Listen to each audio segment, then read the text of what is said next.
So, hi guys! Blessed morning po sa ating lahat at mapag-alang araw po sa lahat na nakikinig, nanonood po sa ating YouTube channel.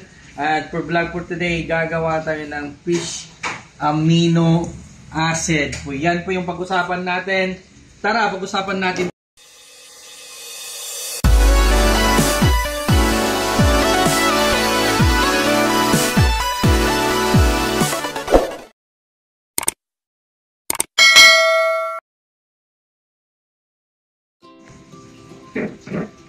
So yun po, dahil po organic ang lahat ng ginagamit natin sa ating munting taniman, ang gagawin po natin fish amino acid. So paano itong gagawin?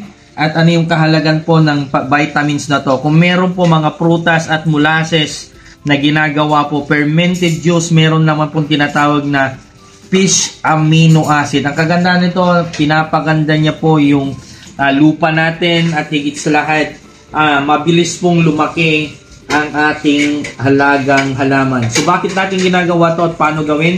Una po, ito po kumain kami kanina ng lunch ng galunggong at meron tayong mga hasang, yung mga laman loob na waste natin, hindi po magiging waste yan sa ating farming. Paano po gawin? Ganito lang yung gagawin natin.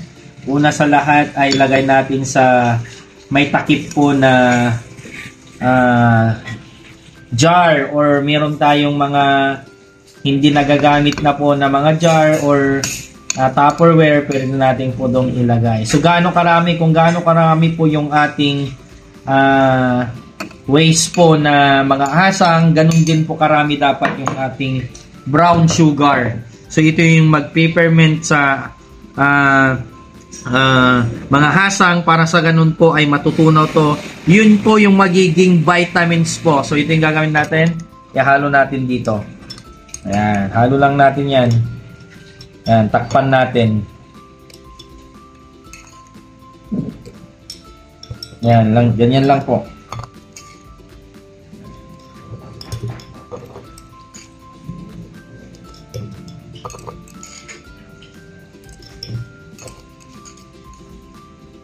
Ayan. Pag nailagay na lahat, ang gagawin natin, ihalo natin konti. Ayan. Ito po, haluin natin.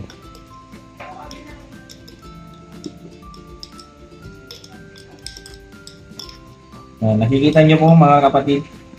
Ayan.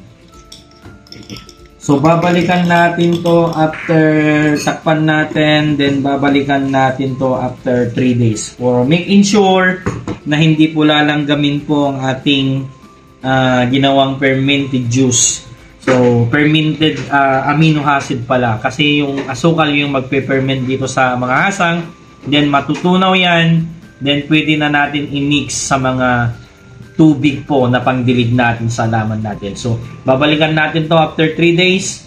Then, i-update namin kayo sa mangyayari po sa ating fish amino acid po. So, kung meron tayong natutunan, kung gaano lang po karami yung ating ginawang mga waste na mga hasang, mga laman loob ng isda, ganun din po kadami yung gagamitin nating na asukal para makagawa tayo ng fish amino acid. God bless!